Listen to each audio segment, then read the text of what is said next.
Bismillahirrahmanirrahim. Assalamualaikum warahmatullahi wabarakatuh.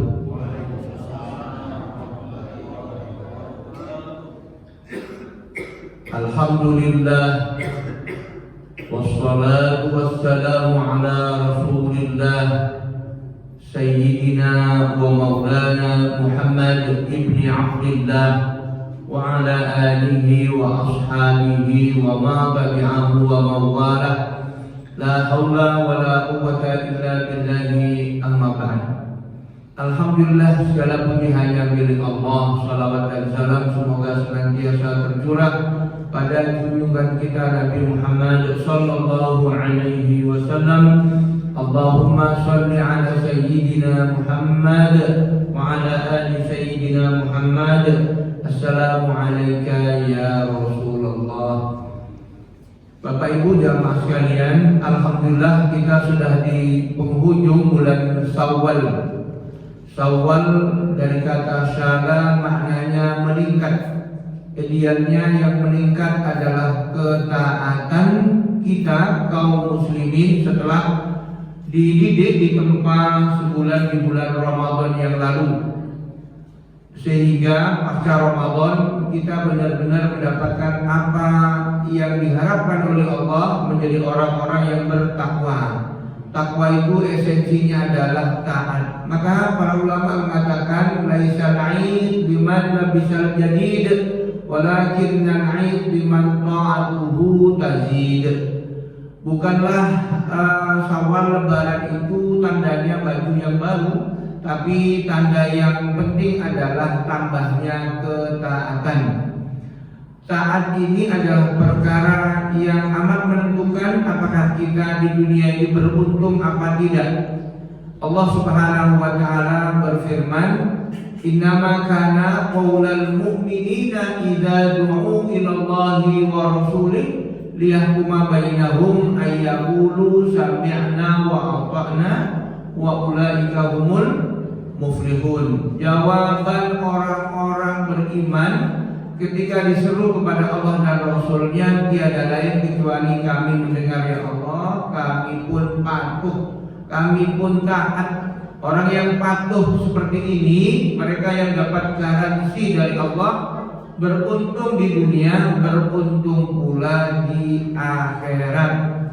Maka apa kata Imam Az-Zamakhsyari di dalam kitab Al-Faid beliau, orang yang fitrah itu adalah ketika hatinya, dirinya, jiwanya, raganya lapang menerima perintah Allah Subhanahu wa taala dan Rasulnya.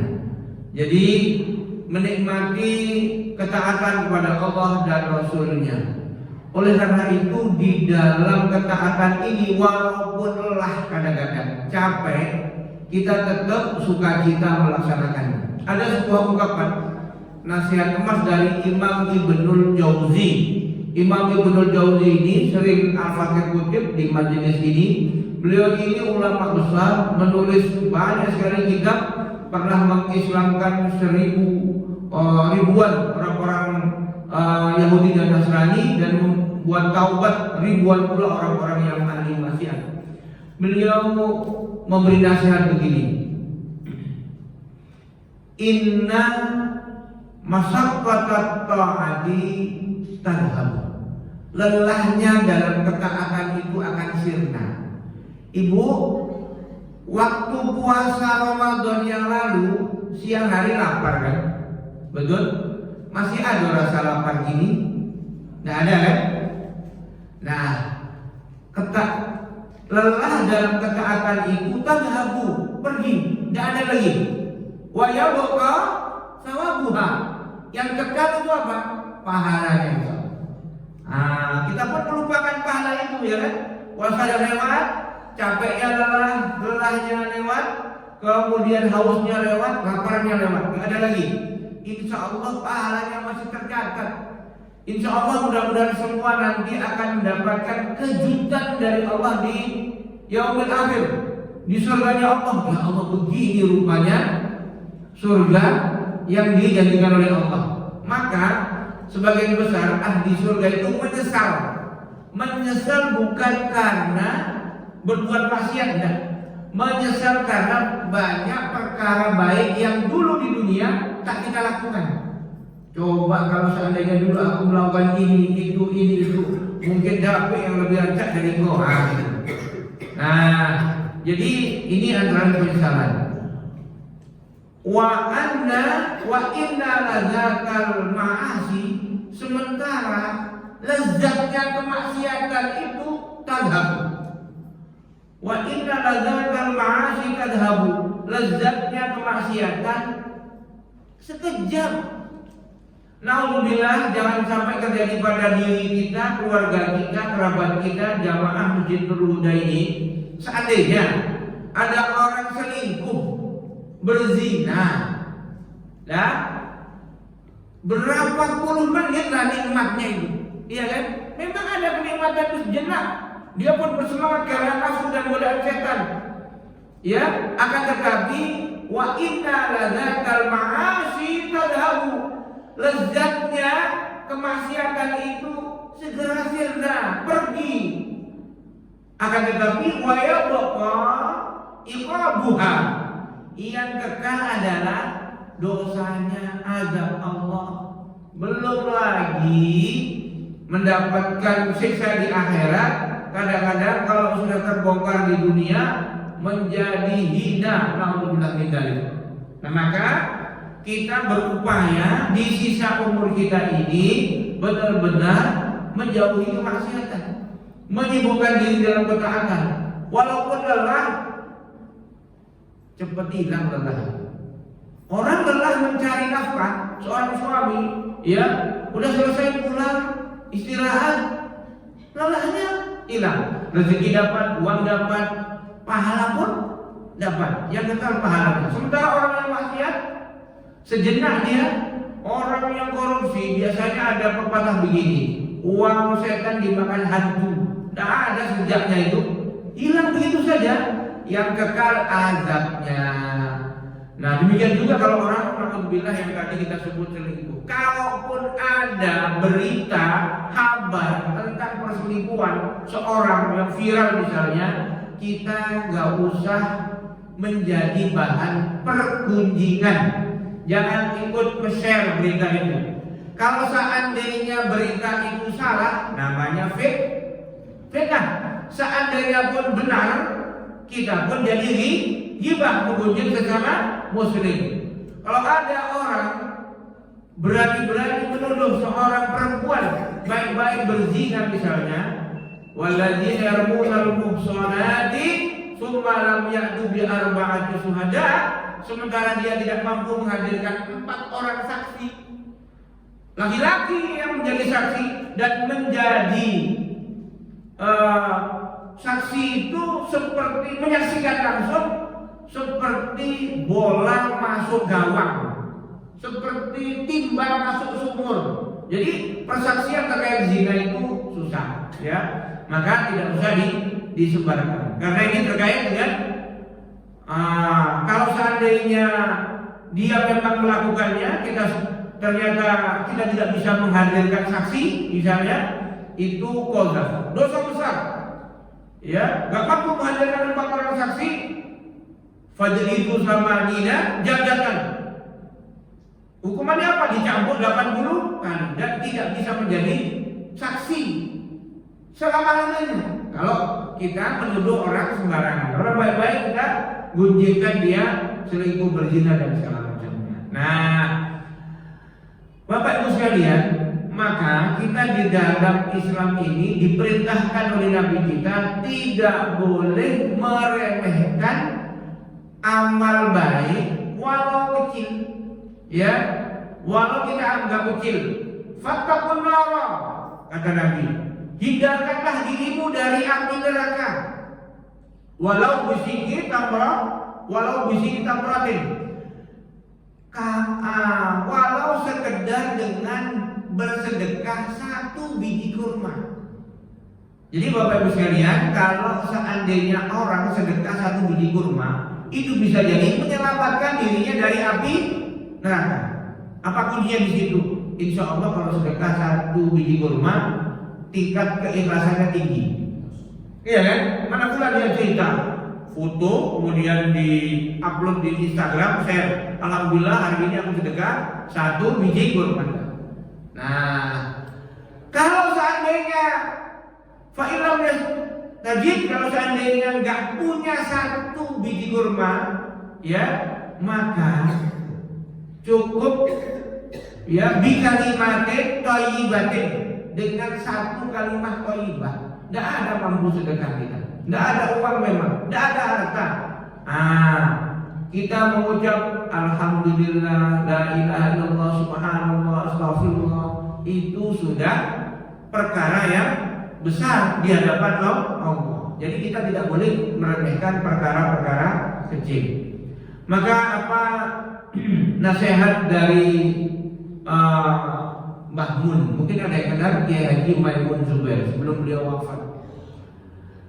Seandainya engkau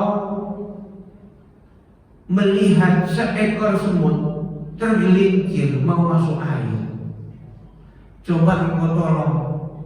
Bisa jadi dengan itu engkau akan ditolong oleh Allah di akhirat. Kan kita anggap itu kecil kan? Itu kan perkara kecil. Tapi bagi semut kan perkara besar. Bagi Allah juga bisa jadi perkara besar. Bisa jadi dengan keikhlasan kita menolong seekor semut tadi itu akan ditolong kita di yaumil akhir. Seandainya engkau melihat batu tajam di tengah jalan, singkirkan. Bisa jadi dengan itu engkau akan dapat ampunan Allah. Seandainya engkau melihat seekor anak ayam terpisah dari induk dan kawan-kawannya dan adik-adiknya, saudara-saudaranya, dari rombongannya, ambil dia, cari induknya, kembalikan kepada induknya. Bisa jadi dengan itu Allah akan memberikan anugerah kepada kita di surga, di akhirat. Kita akan dipertemukan oleh Allah dengan ibu bapak kita di surga. Nah, ini kita tidak boleh meremehkan perkara-perkara kecil. Kita ini kadang-kadang menganggap kecil, buang sampah sembarangan kita anggap perkara kecil, padahal itu bisa jadi perkara besar, ya kan? Nah, memungut sampah itu juga kita anggap perkara kecil, padahal itu juga bisa jadi amal soleh yang besar di sisi Allah. Nah, yang penting lagi adalah ada nasihat dari Imam Ibnu Taimiyah. Inna fid dunya jannatun. Di dunia ini ada surga dunia. Bu, kira-kira berdasarkan pengalaman ibu selama sekian puluh tahun hidup di dunia ini, surga dunia itu apa yang ibu rasakan? Apa? Apa bu? Apa kira-kira surga dunia? Apa? Pernah merasakan nikmat yang teramat sangat ya di hidup di dunia ini? Inna fid dunya jannatun. Di dunia ini ada surga dunia. Faman lam yadkhulha, barang siapa tidak masuk surga dunia, lam yadkhul jannatal akhirah, dia enggak akan masuk surga akhirat. Kan ngeri kan? Ini tapi makolahnya Imam Ibnu Taimiyah. Apa surga dunia itu? Surga dunia itu adalah menikmati ya nikmat dalam ketaatan kepada Allah. Ibu menikmati sholat, nikmat sekali sholat, bangun tengah malam. Nah ini bapak-bapak biasanya kalau umur udah 40 lebih, ada yang di atas 40 banyak ya, 50 lebih, 60 lebih, itu ada kebiasaan tahu-tahu kita kan tidur biasanya bu, karena gak banyak kesibukan lagi, gak pensiun, jam 10 udah tidur. Biasanya ibu otomatis itu jam 3 bangun, betul bu?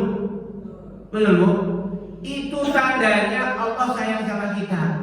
Wahai fulan, kau sudah umur 50, 60, dibangunkan oleh Allah tanpa alarm. Ini bangun kadang-kadang jam 2, jam 3 bangun, maka bangun ke kamar kecil, buang air, ya membersihkan diri, mandi kalau perlu, wudu, ya sholat tahajud. Nah, jangan sampai kita lewatkan. Kita udah tua-tua ini, Bapak Ibu sekalian. Itu Allah sebagai ulama mengatakan kalau kita dibangunkan jam 2, jam 3, Allah rindu sama kita. Allah kasih sinyal sama kita, ya. Sebelum kita nanti ketemu langsung sama Allah, meninggal, nah tahajud lagi. Nah, jangan dilewatkan. Nanti habis itu jam 2 bangun sampai jam 3, ya, habis itu qailulah sejenak. Nah, sebelum subuh bangun ke masjid, segar insya Allah. Lamanya tidur itu tidak harus 6 sampai 8 jam seperti teori. Orang Jepang 4 jam sehat-sehat. Ya, lamanya tidur itu tergantung habit, tergantung kebiasaan. Biasa lalu banyak. Tapi kalau paling 4-5 jam cukup. Ya, Bapak Ibu sekalian yang dimuliakan Allah, tapi kita disunahkan tidur siang. Nggak usah lama-lama, qailulah. Ya, atau kalau Bapak bangun jam 2, qailulah tidur sejenak menjelang subuh, asal jangan kelewatan. Ya. Nah, menikmati ibadah, menikmati ketaatan kepada Allah, itulah jannah, surga di dunia. Kalau kita merasakan nikmat dalam ketaatan kepada Allah di dunia ini, maka insya Allah akan dapat surga akhirat. Maka bismillah, ketika ibu berangkat, bapak ibu berangkat ke masjid, nikmat. Ya, sujud nikmat. Ya, berbakti pada orang tua nikmat. Menyayangi istri nikmat, mendidik anak nikmat. Bapak Ibu sekalian, kalau kita tidak boleh meremehkan perkara-perkara kecil seperti membuang duri di jalan, seperti membersihkan sampah, tidak boleh kita mempermasalahkan persoalan kecil, apalagi perkara besar. Apa perkara besar? Kalau tadi jangan remehkan perkara kecil, jangan remehkan amal yang kecil. Walau kita sanggup sekedar 1 butir kurma, tapi jangan remehkan perkara besar. Apa perkara besar menurut Allah? Ada dalam Sunan At-Tirmizi, Nabi Shallallahu Alaihi Wasallam bersabda begini, Bu, la zawalud dunya, hancurnya dunia ini, hancurnya semesta, hancurnya bumi dan langit ini, la zawalud dunya, ahwanu Allah, lebih ringan menurut Allah min qatlil mu'min bi ghairi haqqin, dibandingkan terbunuhnya seorang mukmin tanpa hak.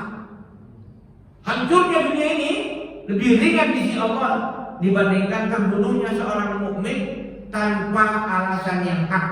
Ada boleh ditumpahkan darah seorang mukmin itu, ya, kalau ada alasan yang hak, misalnya dia membunuh, kena qisas, gitu kan. Pezina udah punya istri, nah kena rajam sampai mati, itu alasan hak. Tapi kalau tidak ada alasan yang hak, maka itu perkara yang besar, lebih hebat dibandingkan hancurnya dunia seisinya.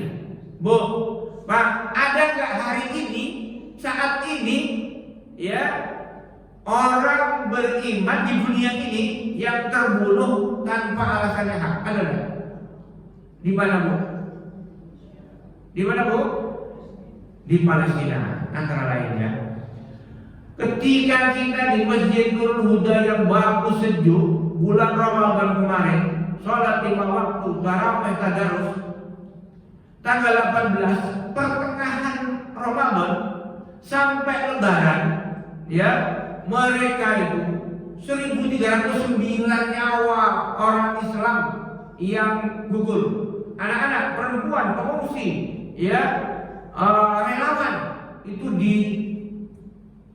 dibunuh, ya, dibantai oleh Zionis di saat gencatan senjata. Katanya gencatan senjata, artinya apa gencatan senjata itu? Penghentian tembak menembak. Ini orang Islam, kita sholat terawih di sini, masjidnya bagus, sejuk, di sana masjidnya rata dengan tanah. Di puing-puing itu mereka sholat, berkumpul, itu pun dibom. Gak sampai sebulan, bahkan ketika merayakan Idul Fitri 1 Syawal dibombardir. Nah, lebih dari 1. orang mukmin. Bahkan dari itu Oktober 2023 sampai hari ini sudah 51.000 lebih orang beriman yang terbunuh tanpa alasan yang hak. Bahkan Bapak Ibu sekalian, dari Nakbah 1948 sampai sekarang ada jutaan kaum muslimin yang dibunuh tanpa alasan yang hak. Nah, ini perkara kecil atau perkara besar? Perkara besar. Kalau perkara besar, kita tidak boleh menganggap sepele. Tidak boleh kita tidak peduli. Nah, itu kan negara lain, itu kan jauh. Kita kan di sini. Bu, kata Allah, orang beriman itu bersaudara. Betul Bu? Nanti ketika nanti kita di alam barzakh ditanya ashab, man rabbuka, faman nabiyuka, siapa Tuhanmu, siapa nabimu, siapa saudaramu, kan gitu. Siapa saudara kita? Orang beriman, orang Islam. Kalau saudara itu tandanya apa?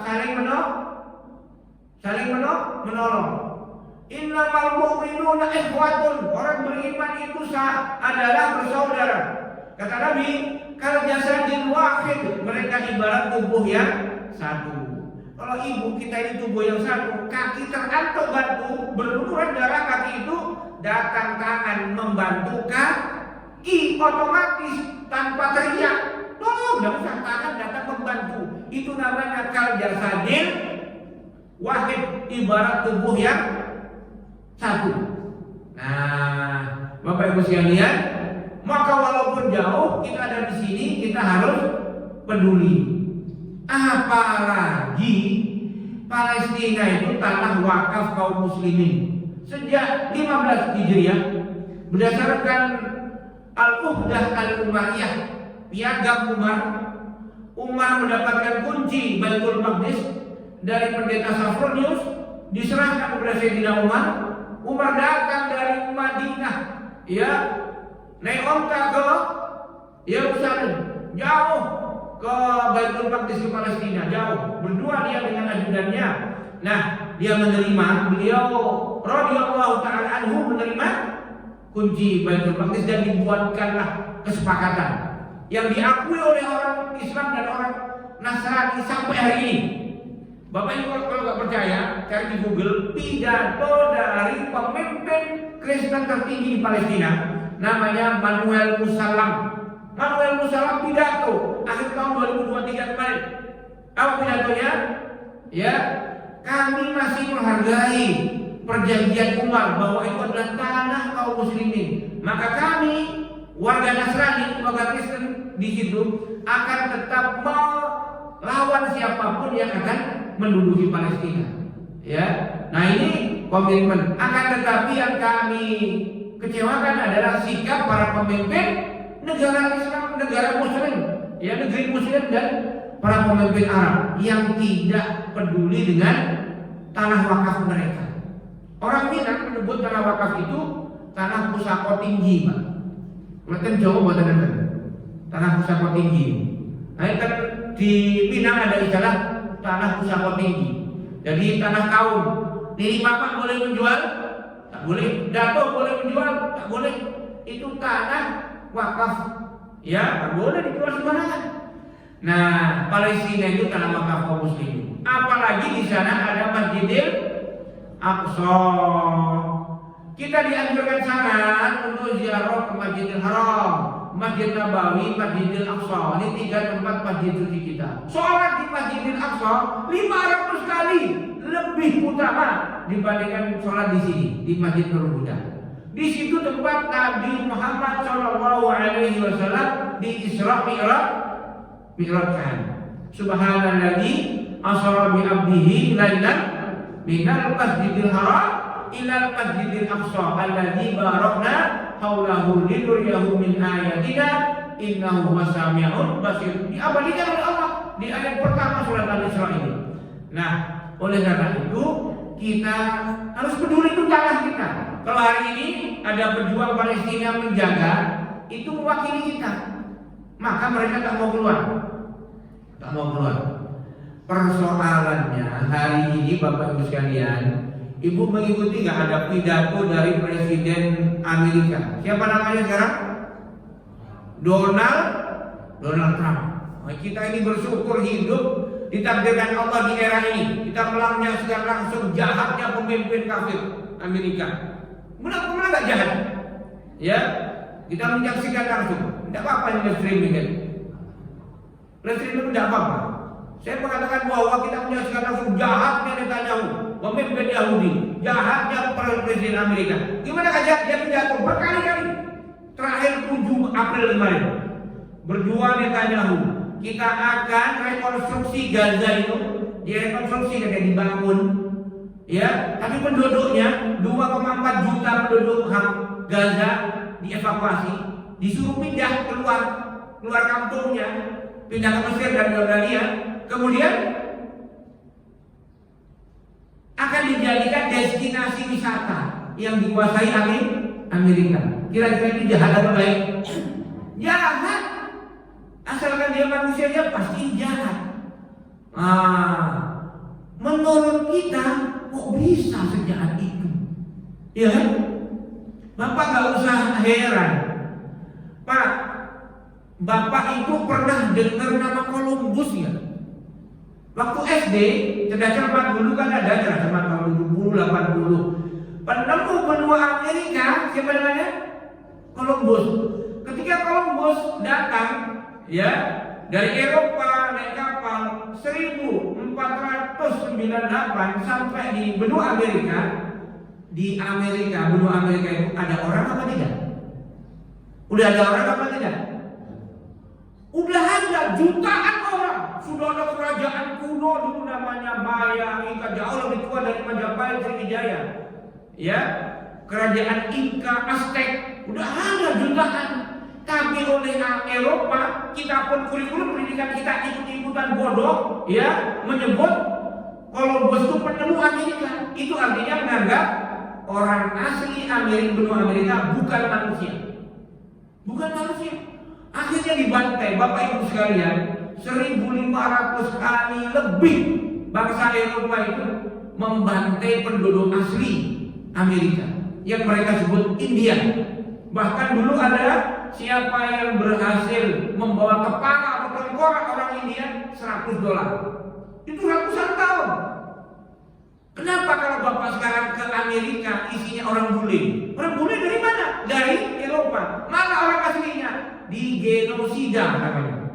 Dibasmi, ethnic cleansing. Laki-lakinya dibunuh, perempuannya disuntik anti hamil. Itu kejahatan Eropa di Amerika. Dan dibikinlah negara. Begitu bikin negara, bergaya dia kemana-mana cerita hak asasi manusia, lindungi pribumi, lindungi indigenous people, penduduk asli mereka bantai.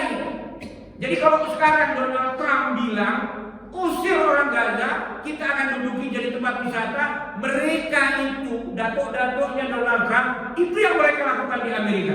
Bukalah sejarah, ya bener kan? Nah, Australia contohnya, nggak usah jauh-jauh. Penduduk Australia itu siapa apa namanya? Aborigin. Baru kemarin aborigin itu dinyatakan sebagai manusia. Sebelumnya nggak dianggap manusia.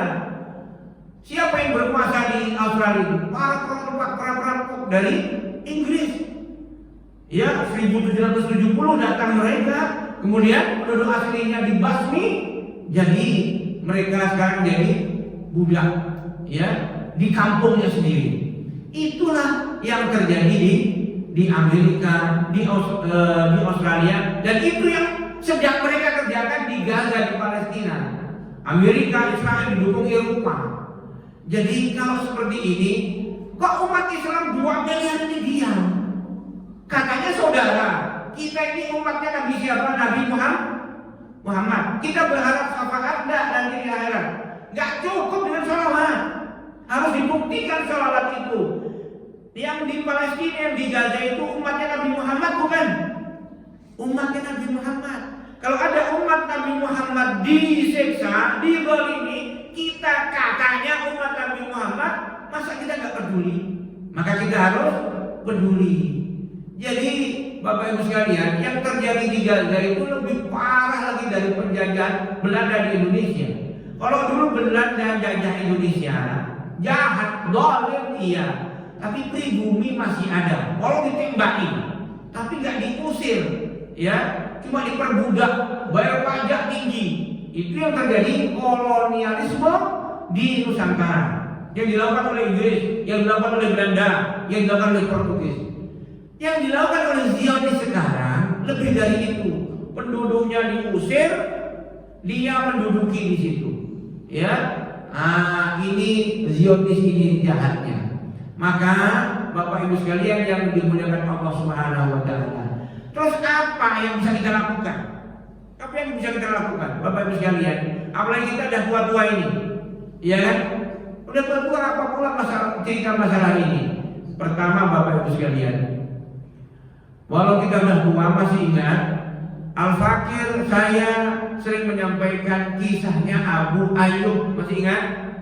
Abu Ayyub Al-Ansari, umur 81 tahun, mendengar kabar bahwa Bani Umayyah, Khalifah Yazid, Khalifah Muawiyah mengutus anaknya Yazid memimpin pasukan untuk membebaskan Konstantinopel. Berangkatlah Abu Ayyub dari Madinah ke Damaskus mau ikut berjihad. Umur 81 tahun. Apa kata Yazid? Paman dah tua, dulu udah ikut perang Badar. Bahkan Nabi SAW nginap di rumah beliau berbulan-bulan setelah hijrah. Ya, cukuplah paman dulu perang Badar, perang Uhud, perang Khandaq. Sekarang dia kami yang muda-muda. Apa kata Abu Ayyub Al-Ansari?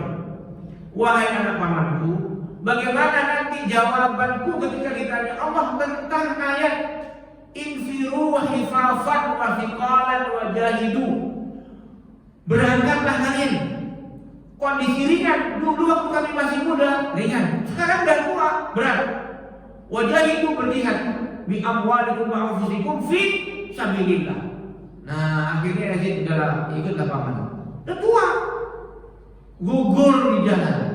Sebelum meninggal beliau berpesan kepada Yazid, makamkan aku di tempat yang paling dekat dengan benteng Konstantinopel. Bapak Ibu, kalau Bapak Ibu umroh plus Turki, biasanya ada tambahan ziarah ke makam sahabat Nabi di Istanbul. Ada sahabat Nabi sampai Istanbul, ribuan kilometer dari kota Madinah.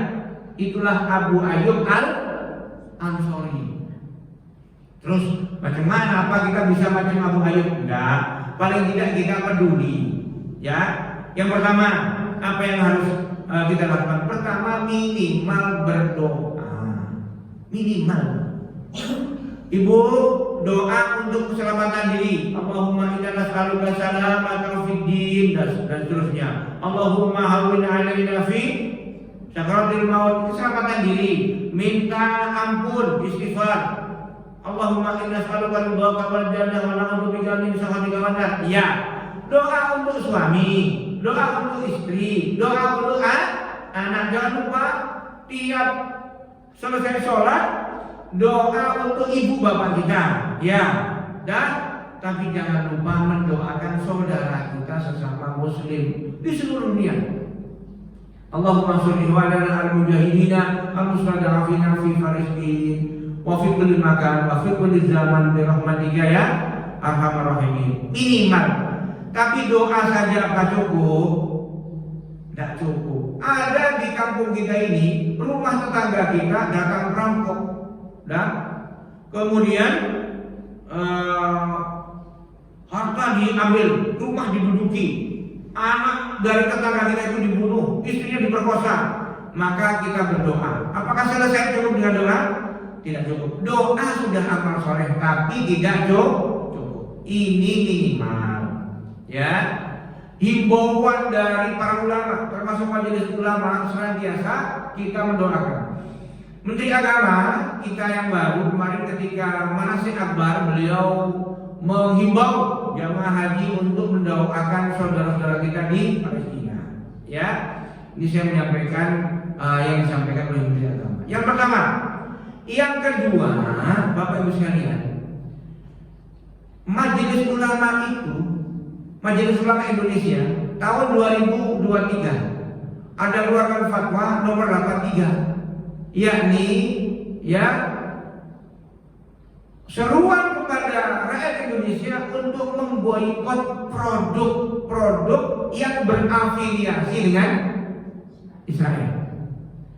Kalau pas rame diberitakan kemarin, itu Starbucks, McD itu sepi. Kini rame lagi, nggak lupa. Ya dah, nggak lupa lagi.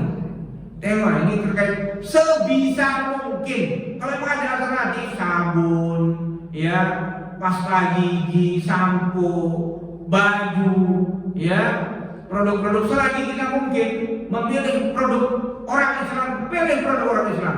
Selagi bisa kita beli di kedai tetangga, beli di kedai tetangga, ya. Karena apa tega kita beli produk untung orang yang terkait dengan Yahudi dipakai untuk beli peluru untuk membunuh saudara kita. Jadi ini yang kedua. Yang ketiga, kalau memang ibu ada rezeki, ada harta, sampaikan donasi ke jalur yang terpercaya. Ada banyak pemuda-pemuda Indonesia yang jadi aktivis, relawan, ya. Misalnya Ustaz Muhammad Hussein, Bang Monel, istrinya orang Gaza, ya, dan mereka benar-benar berjuang, ya. Nah, maka ini dianjurkan juga, ya. Kemudian yang keempat, Bapak Ibu sekalian, itu Majelis Ulama Indonesia pada tahun 2024 Komisi Fatwa se-Indonesia ngumpul di Bangka-Belitung, ya, mengeluarkan fatwa Ijtima Ulama gitu, ya, Ijtima Komisi Fatwa se-Indonesia, bahwa diserukan agar umat Islam khususnya pemerintah yang bisa mengendalikan tentara untuk membantu saudaranya. Kan begini, kalau ada rumah kena perampok, doa baik, memberi donasi baik, ya kan? Tapi apa selesai masalah? Tidak selesai. Maka apa yang kita lakukan? Kumpulkan anak muda, lapor polisi, ajak tokoh-tokoh yang kuat-kuat gitu ya, kepung rumah itu, tangkap perampok, kan gitu, baru selesai. Nah sekarang ada tanah orang Islam, penduduknya diduduki orang Zionis Israel. Israel dengan negara di wilayah Islam, negaranya ilegal, namanya Israel. Maka semestinya umat Islam yang 2 miliar ini punya tentara sekian juta, mengusir tentara Israel, negara Israel dari tanah kita, kan gitu kan? Nah inilah solusi yang konkret. Solusinya apa? Ini diserukan oleh MUI sudah lama, diulang lagi. Nah pada tanggal 4 April kemarin di Istanbul berkumpul para ulama sedunia, mengeluarkan fatwa, menyerukan wajibnya berjihad, membela saudara kita di Gaza. Siapa yang paling wajib? Tentara-tentara yang berada di sekitar Mesir, Saudi, Jordan, Syria, Turki. Nah, baru ke kita. Nah, persoalannya, mengapa kita anggap biasa-biasa saja? Padahal ini perkara besar. Bapak Ibu sekalian, kita di dunia ini ada namanya perang bersenjata, ada namanya perang budaya, ada namanya perang pemikiran, perang narasi. Ghazwul Fikri. Ada buku namanya Protocol of Zion. Jadi doktrin Zionisme. Salah satu protokolnya itu isinya adalah bagaimana melakukan kegiatan propaganda meracuni pikiran orang Islam sehingga agamanya memang tetap Islam, tapi pikirannya sama dengan pikiran Yahudi. Pikirannya pikiran Zionis. Apa setidaknya Al-Fakir ingin menyampaikan sampai kita bisa sholat sunnah. Udah masuk waktu ya? Belum ya? Itu setidaknya Al-Fakir akan sampaikan 3 pikiran. Pikiran ini produk Yahudi, tapi kita ikuti sehingga kita agamanya Islam, tapi otaknya otak Yahudi. Apa itu? Yang pertama adalah al-ilmaniyah, sekularisme. Apa itu sekularisme? Sekularisme itu adalah, kata Syekh Muhammad Qutb dari Mesir, iqamatul haya ala ghairi asasin minad din membangun kehidupan tidak dilandasi agama. Kata Syekh Rabuddin An-Nabhani, sekularisme itu fasluddin anil hayah, memisahkan agama dengan kehidupan. Jadi agama itu hanya urusan individu dengan Tuhannya, privat.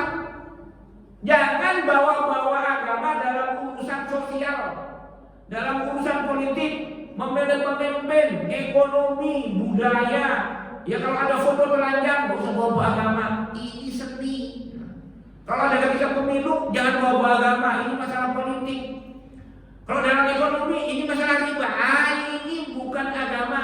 Ya urusan ekonomi, jangan bawa agama. Nah ini namanya pikiran sekuler, sekularisme. Ya, sekularisme ini produk Eropa, produk Yahudi. Ya, ketika mereka, ya, masyarakat Eropa itu terjadi perseteruan antara gereja, ya, Yahudi dan Nasrani, gereja dengan kalangan intelektual. Kan banyak ajaran mereka yang tidak sesuai dengan pikiran intelektual. Akhirnya singkat cerita terjadi revolusi Eropa, Renaissance. Akhirnya udahlah, agama itu mengurusi tempat ibadah, di luarnya tergantung kesepakatan manusia. Suara terbanyak, Vox Populi, Vox Dei, suara rakyat, suara Tuhan. Tuhan telah mati, kata Nietzsche, Friedrich Nietzsche. Tuhan telah mati. Suara rakyat, suara Tuhan. Ya, suara Tuhan digantikan dengan suara rakyat. Nah, ini namanya sekularisme. Nah, kalau seperti ini Bapak Ibu sekalian, muncullah begini pernyataan. Persoalan Rohingya, itu bukan persoalan agama. Orang Islam terusir dari situ oleh rezim Buddha di Myanmar. Itu bukan persoalan agama, itu persoalan politik. Kalau ada orang ngomong kayak gitu, udah pikiran Yahudi sekuler. Persoalan Xinjiang, Turkistan Timur, orang Islam Uighur dibantai Cina, ya, itu masalah politik dalam negeri Cina, nggak usah campur tangan, ya. Nah kalau ngomong seperti itu berarti sekuler. Itu pikiran-pikiran kotor di kepala kita, data kotori gara-gara kalah dalam perang pemikiran. Termasuk persoalan Palestina, orang Islam dibantai Yahudi jutaan, ya, di Lebaran ini aja 1309 sekitaran Lebaran ini dibantai. Nggak usah bahas Palestina, itu masalah politik bukan masalah agama. Bagaimana mengatakan bahwa ini bukan masalah agama? Umat Nabi Muhammad dibantai, masa kita mengaku umat Nabi Muhammad diam? Masjidil Aqsa diduduki, masjid kita. Masjidil Aqsa itu bukan hanya masjid Palestina, tapi masjid umat Islam seluruh dunia, tanah wakaf kita. Masa kita diam?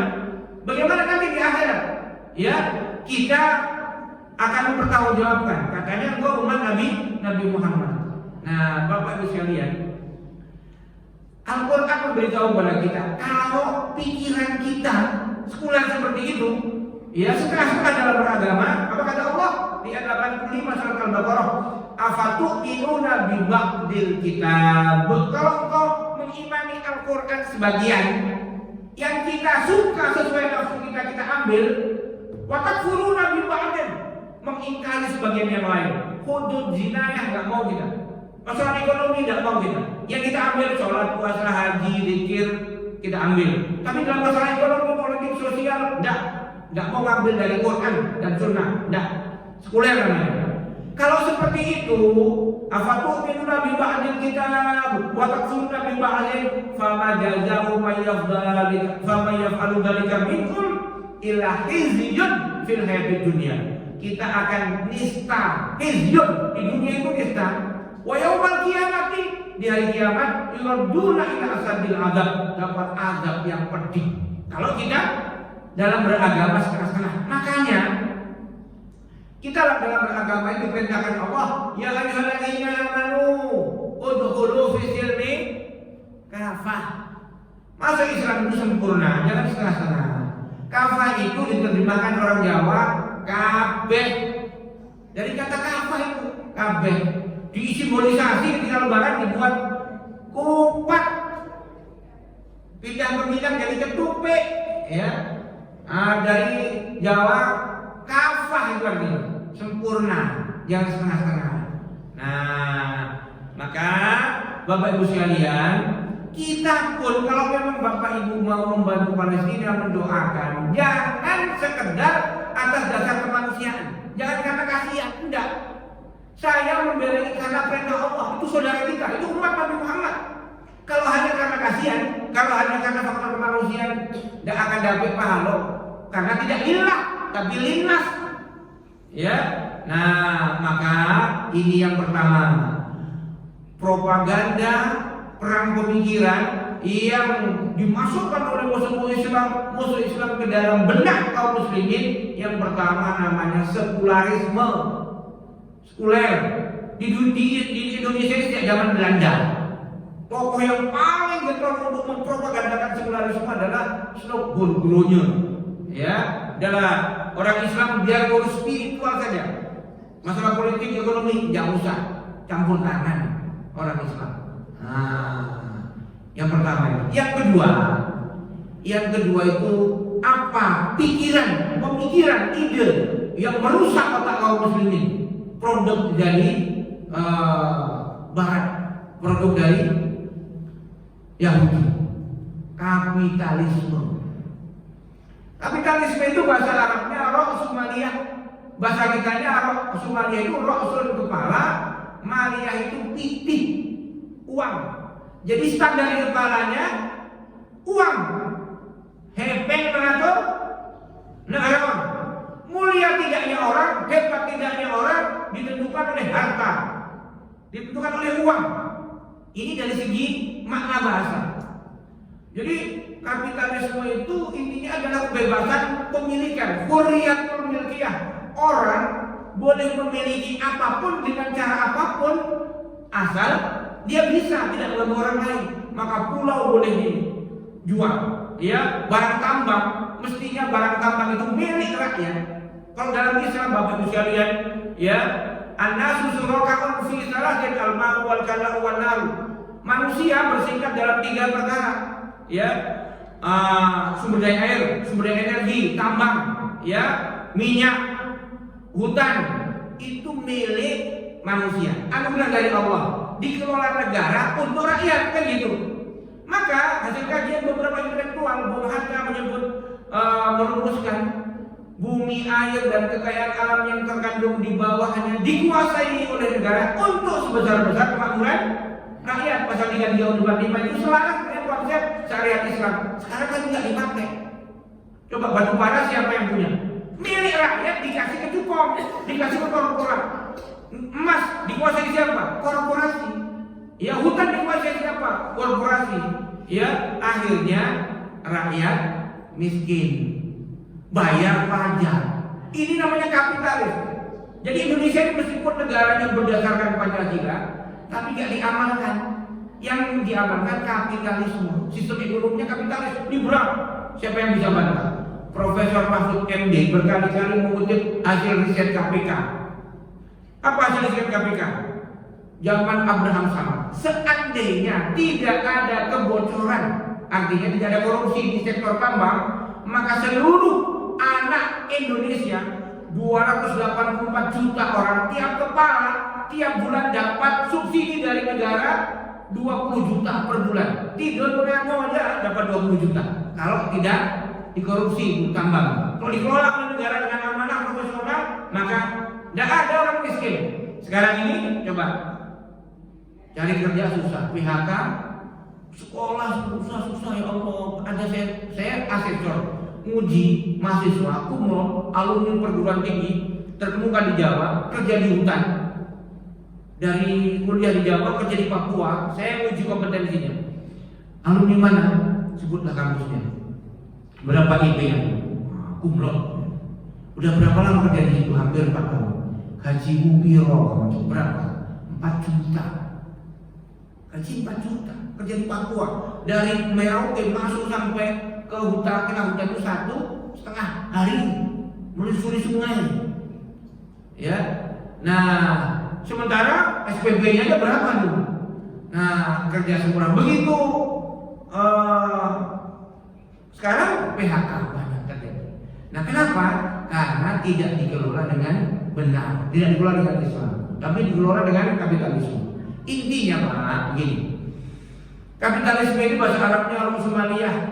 Ya, ra'sumaliyah itu ra'sul kepala, maliyah uang. Kalau Nabi pernah ingatkan kita, kelak kalian akan banyak, akan tetapi seperti buih di lautan. Kenapa ya Rasulullah? Kalian punya penyakit, apa nama penyakitnya? Al-wahnu. Apa itu al-wahnu?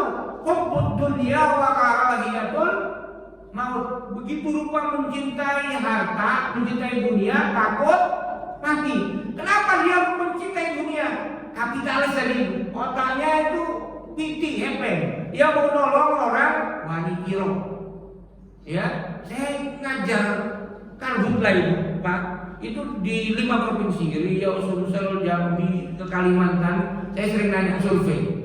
Saya tanya, coba nanya ke masyarakat, Bapak kalau ada tetangga terbakar mau nolong wani kiro dulu, Pak. Wani kiro mana? Angkun. Kalau ada perusahaan yang terbakar, Bapak mau jadi relawan wani kiro diisi, Pak. Serius ini di masyarakat. Udah teracuni. Maka muncullah kalau sudah wani kiro, kalau sudah hubbud dunia, kena penyakit al-wahnu, ruhul jihad itu hilang. Mana pula berani berjihad? Orang itu angkok. Ada seruan jihad misalnya membela Palestina, takut mati. Hubbud dunia. Nah inilah gara-gara perang pemikiran. Udahlah mengatakan ini bukan persoalan agama. Yang kedua, begitu ada seruan jihad, dia hubbud dunya wa karahiyatul maut, kapitalis. Nah, Bapak Ibu sekalian, yang ketiga, apa yang pikiran yang diracunkan oleh orang Yahudi pada kaum muslimin, asabiyah, fanatik kelompok, fanatik golongan, diadu domba kita satu dengan yang lain, ya, memfitnah ini, fitnah itu, nggak mau duduk kalau tidak satu kelompok, satu pengajian, ya kan? Sibuk dalam persoalan khilafiyah, termasuk ya ketika masalah ada saudara kita misalnya di Myanmar, ya diusir dari kampung halamannya oleh rezim Buddha Myanmar yang jahat itu, ya udahlah itu kan Myanmar, bukan kita. Palestina juga demikian. Kenapa? Mesir nggak mau nolong, itu kan Palestina, bukan kita. Arab Saudi nggak mau nolong, ya bahkan Hamas pun dimasukkan ke dalam kelompok teroris oleh negara-negara Arab yang mau berjuang, ya. Nah itu kan negara lain, bukan negara kita.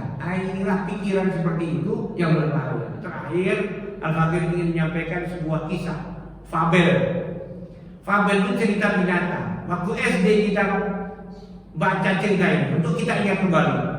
Ada 4 ekor sapi hutan, diintai seekor singa di padang rumput dan di sebalik bukit.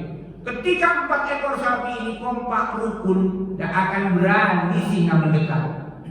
Ya, tapi suatu hari keempat ekor sapi ini bercakap, konflik, masalah rebutan rumput. Nah ini lebih hijau ini segala macam. Akhirnya 4 ekor sapi itu ada sapi merah, sapi putih, sapi hitam, sapi belang. Ya, ini berpisah. Singa mengintai, sapi merah terpisah. Ngapain aku sama kalian? Rumputku diambil. Dia akhirnya sendiri di balik bukit mencari makan. Singa mengintai, diterkam singa, mati dimakan seminggu sama singa. Kata 3 ekor sapi yang lain, biar jalan. Singa sapi merah mati. Yang penting bukan kita. Dan habis itu setelah lapar lagi singa, makannya habis, minggu kedua sapi hitam, ya, memisahkan diri dari golongan, ya, kemudian diintai oleh singa, diterkam, dimakan, habis seminggu, ya, kemudian apa komentar 2 sapi yang lain? Biar aja, yang penting bukan kita. Giliran sapi ketiga, sapi putih, diterkam juga. Setelah sapi putih dimati, tinggal sapi belang, baru sapi belang sadar. Seandainya ketika sapi merah itu diterkam, kita kompak melawan berempat, mungkin gak seperti ini. Akhirnya sapi belang pun mati. Ketahuilah Bapak Ibu sekalian, kita ini umat Islam, walau banyak sekali mazhab, banyak aliran, selagi Tuhannya Allah, Nabinya Nabi Muhammad, kitab suci Al-Quran, syahadatnya asyhadu an la ilaha illallah wa asyhadu anna Muhammadan Rasulullah, sholatnya menghadap kiblat, namanya ahlul kiblat, dia saudara kita. Jangan sampai kita merasa itu masjidnya lain, kita merasa nggak bersaudara. Sekarang kan kayak gitu, ya nggak mau bantu kalau bukan satu pengajian. Kita ini bersaudara. Kita diantuk-antuk seperti ini sekarang ini, diterkam satu persatu, ya kan? Tengok di Indonesia ini dia gitu kan, kita merasa nggak kita diadu domba? Kita merasa nggak sekarang ini yang sedang jadi target itu siapa? Habaib diadu domba, dulu nggak pernah dipermasalahkan, sekarang dipermasalahkan, dicela ini cela itu. Nanti semoderan-moderannya orang Islam, seliberal-liberalnya orang Islam yang sekarang memusuhi saudaranya yang lain, itu akan diterkam juga selagi dia Islam. Ya, karena apa? Allah sudah menetapkan dan tak akan berubah ayat ini. Walan tarda anka yahudu walan nasara hatta tattabi'a millatahum. Tidak akan pernah ridha orang Yahudi dan Nasrani sehingga kalian mengikuti milah mereka. Nah, oleh karena itu, Bapak Ibu sekalian, kita ini kuat dengan izin Allah kalau kita bersatu. Musuh-musuh kita nggak suka kita bersatu, kita diadu domba. Maka pelajaran berharga kita, hati kita, jiwa kita, ucapan kita, sikap kita harus bersatu. Salah satu contohnya adalah kita memberi respon positif, komentar positif. Kalau ada relawan, kalau ada aksi, kalau ada orang nyumbang, ya itu kasih respon positif. Jangan dicuekin, ya jangan dihina. Mudah-mudahan kalau kita bersaudara dengan orang Islam nanti di akhirat kita dibangunkan, dibangkitkan oleh Allah. Kanan kiri kita ada orang-orang Islam, para ulama, pejuang, dan insya Allah mudah-mudahan kita bertemu dengan Rasulullah Sallallahu Alaihi Wasallam. Subhanallahumma wa bihamdika, asyhadu an la ilaha illa anta, astaghfiruka wa atubu ilaik. Wassalamualaikum warahmatullahi wabarakatuh.